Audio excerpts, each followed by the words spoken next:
Hello everyone, वंदना academy की तरफ से आपको होली की हार्दिक शुभकामनाएं।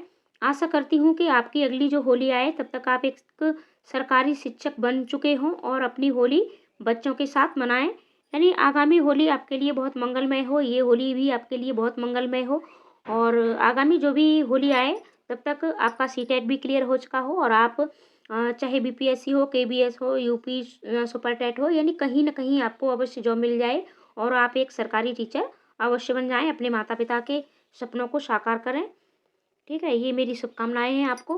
तो चलो शुरुआत करते हैं। जैसा कि आपको ईवीएस की प्रैक्टिस मिल रही है और होली के बाद यानी दोज के बाद आज आपकी 24 तारीख है, 25, 26 आपको 27 या 28 तारीख से टॉपिक पर भी वीडियो मिलना शुरू हो जाएंगी और सीटेट के भी जो टॉपिक हमारे रह गए हैं उन पर भी आपको वीडियो मिलेंगी।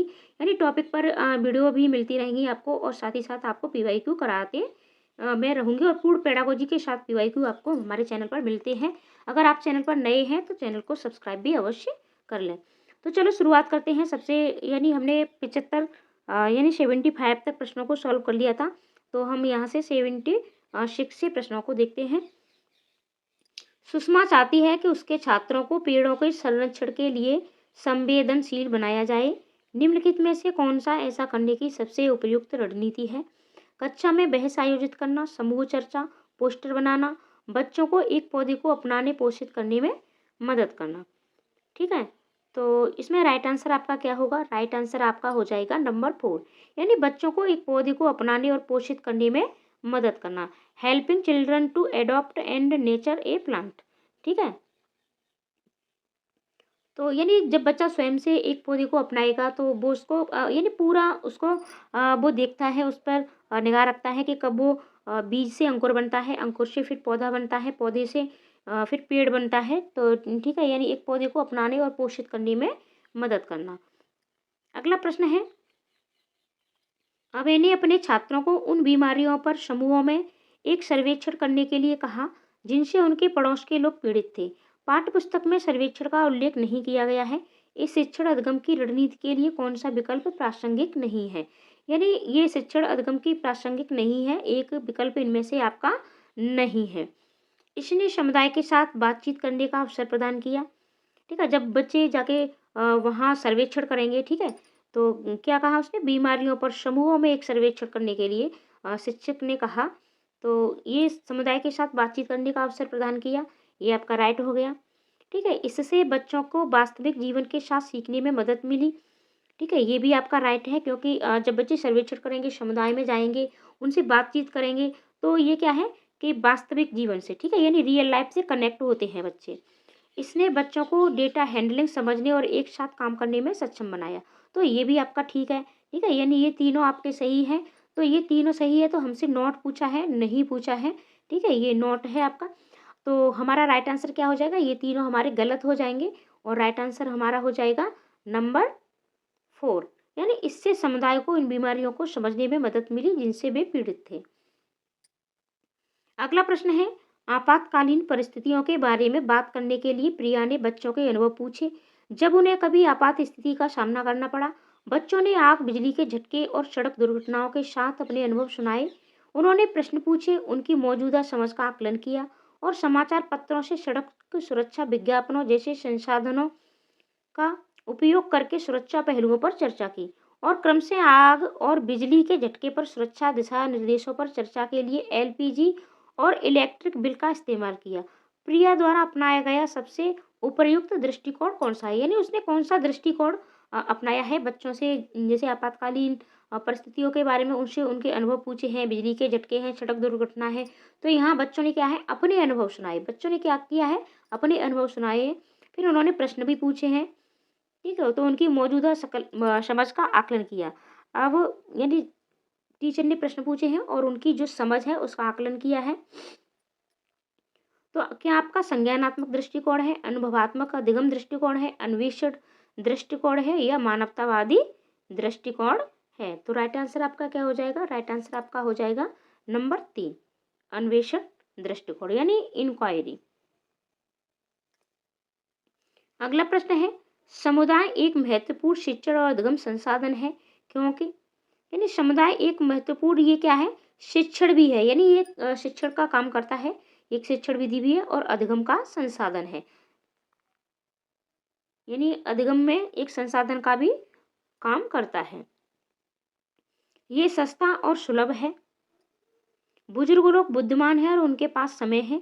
ये वास्तविक परिस्थिति में सीखने का अवसर प्रदान करता है। कोई भी समुदाय में उपलब्ध समस्त ज्ञान को बिना आलोचना के स्वीकार कर सकता है। तो राइट आंसर आपका क्या होगा? यानी आपसे पूछा है कि संसाधन है, क्यों है, क्या ये सस्ता और सुलभ है? तो ये आपका गलत हो गया। बुजुर्ग लोग बुद्धिमान होते हैं और उनके पास समय है, फालतू कोई भी नहीं है। ठीक है, ये वास्तविक परिस्थितियों में सीखने का अवसर प्रदान करता है। तो राइट आंसर आपका यही है, क्योंकि जब भी हम इस समुदाय में सीखते हैं और शिक्षण और अधिगम के रूप में एक संसाधन का कार्य करता है, क्योंकि यहाँ बच्चा वास्तविक परिस्थितियों से सीखते हैं। ठीक है, रियल सेटिंग आपका अपॉर्चुनिटी क्या है? In real setting. अगला प्रश्न है, ईवीएस शिक्षण अधिगम में कक्षा में प्राप्त अधिगम को विद्यालय के बाहर के जीवन से जोड़ने और इसे समृद्ध करने का तात्पर्य है। यानी जो हमारा ईवीएस है, ठीक है, तो शिक्षण अधिगम में कक्षा में प्राप्त अधिगम को, यानी बच्चे ने जो अधिगम कक्षा में सीखा है, ठीक है, क्लासरूम में जो उसने सीखा है, ठीक है, तो उसको बाहरी जीवन से जोड़ने से समृद्ध करने का तात्पर्य क्या है? पाठ्य पुस्तकों से बाहर जाना, वैश्विक पर्यावरणीय मुद्दों और चिंताओं को पाठ्य पुस्तकों से लिंक करना, पूर्ण विद्यालय दृष्टिकोण, पाठ्यचर्या से बाहर जाना। तो राइट आंसर है आपका नंबर 1, पाठ्य पुस्तकों से बाहर जाना। अगला प्रश्न है, कक्षा 3 के छात्रों को रमा ने सिखाया कि पिता, माँ और उनके बच्चे एकल परिवार का गठन करते हैं और यदि दादा दादी एवं अन्य रिश्तेदार साथ रहते हैं तो ये एक विस्तारित परिवार है। आप इस बारे में क्या सोचते हैं? परिवार की परिभाषा गलत है। रमा अपने छात्रों के प्रति असंवेदनशील है। शिक्षण अधिगम दृष्टिकोण समावेशी नहीं है। परिवार की अवधारणा को इसी तरह सिखाया जाना चाहिए। तो राइट आंसर आपका क्या होगा? तो राइट आंसर आपका हो जाएगा नंबर 3, शिक्षण अधिगम दृष्टिकोण समावेशी नहीं है।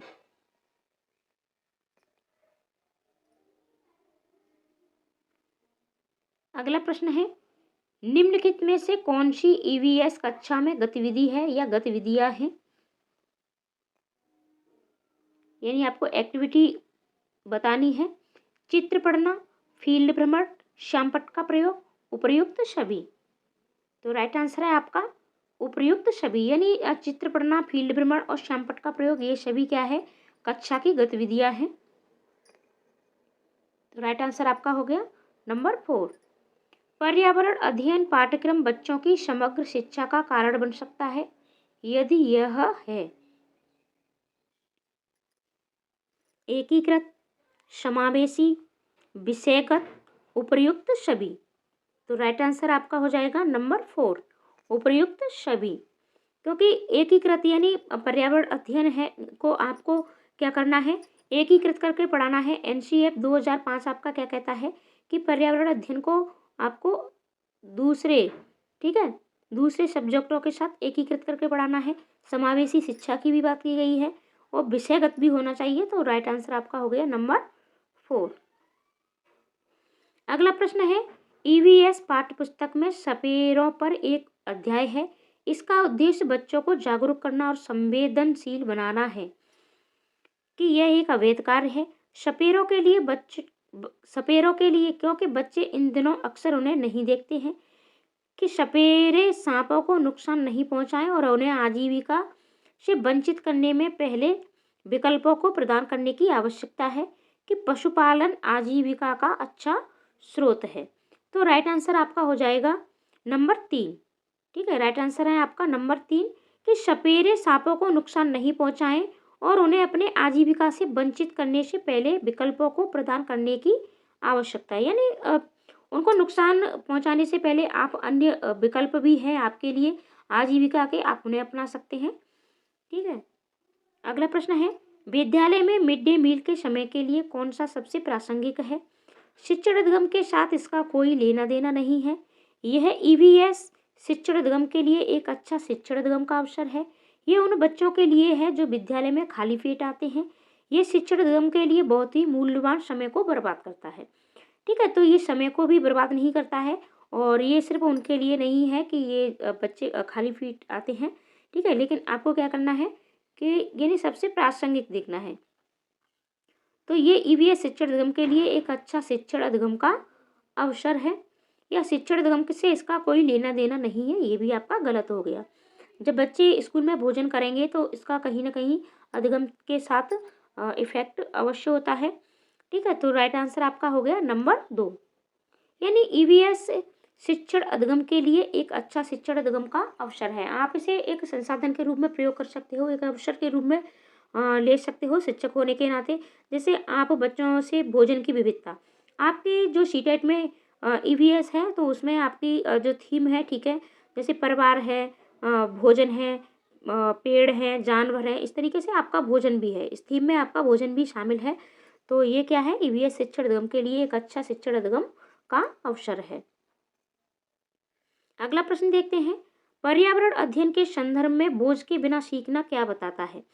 तो बोझ के बिना सीखना, स्कूल बैग का कम वजन, ईवीएस, पाठ्यपुस्तकों में अध्यायों की कम संख्या, अबोध का भार कम करने की जरूरत है, ईवीएस पाठ्यक्रम को आधा कम करने की जरूरत है। तो राइट आंसर है आपका नंबर 3, यानी अबोध का भार कम करने की जरूरत है। ठीक है, बोझ के बिना सीखना, स्कूल बैग का कम वजन नहीं, मतलब आपको अबोध का भार कम करने की जरूरत है। ईवीएस कक्षा में समूह में सीखने का क्या उद्देश्य है। यानी ईवीएस कक्षा में बच्चे जब समूह में सीख लेते हैं तो आप सिखाओगे तो आपका उद्देश्य क्या होना चाहिए। ठीक है, आप बच्चों से जब समूह में कोई चीज़ सिखा रहे हो तो आपका क्या उद्देश्य होना चाहिए। लड़के और लड़कियां अलग अलग सीख सकते हैं। कम और उच्च प्रदर्शन करने वाले छात्रों को अलग करना और उपचारात्मक शिक्षण देना, सहयोग के मूल्यों को लागू करने और एक साथ काम करने के लिए प्रत्येक बच्चे को सक्रिय रूप से भाग लेने और सीखने में सक्षम बनाना, छात्रों को आसानी से प्रबंधित करना और वर्कलोड को कम करना। तो राइट आंसर है आपका नंबर 3, यानी सहयोग के मूल्यों को लागू करने। यानी सहयोग के मूल्य, जब बच्चे समूह में काम करते हैं तो एक दूसरे का सहयोग करते हैं। ठीक है, राइट आंसर आपका नंबर 3 होगा। और प्रत्येक बच्चे को सक्रिय रूप से भाग लेने और सीखने में सक्षम बनाना, यानी बच्चे सीखने में सक्षम बने सक्रिय रूप से, यानी एक्टिव होकर के। ठीक है, ऐसा नहीं कि समूह में आपने समूह बना दिया तो उसमें 2-4 बच्चे तो मात्र एक्टिव है, बाकी के बस ऐसे ही बैठे हैं, तो ऐसा भी नहीं होना चाहिए। सभी बच्चे कैसे होने चाहिए, सक्रिय होने चाहिए और सीखने में सक्षम भी होने चाहिए। अगला प्रश्न है, बाला का पूरा रूप क्या है। मस्तिष्क सहायता व प्राप्त अधिगम असाइनमेंट, अधिगम सहायक के रूप में ब्रेल, अधिगम सहायक के रूप में बिल्डिंग, ब्रेल सहायता प्राप्त अधिगम आकलन। तो राइट आंसर है आपका नंबर 3, अधिगम सहायक के रूप में building, building as learning aid. अगला प्रश्न है, ये आप देख सकते हो, बी, ठीक है, यहाँ से BALA और सी, ये इसकी फुल फॉर्म है और यहीं से ये आपका बाला शब्द बना है और हिंदी में इसका अर्थ हो गया, सॉरी मैं यहाँ आ गई,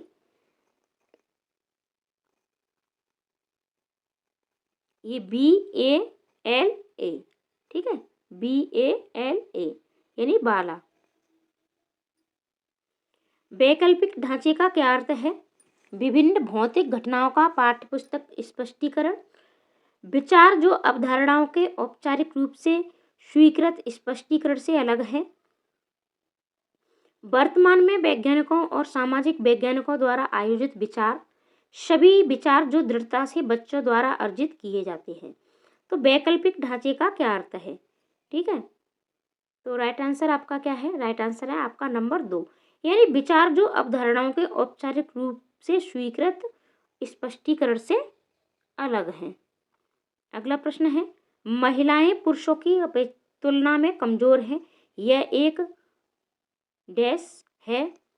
मिथक, वैज्ञानिक तथ्य, रूढ़िबद्ध धारणा, अंधविश्वास।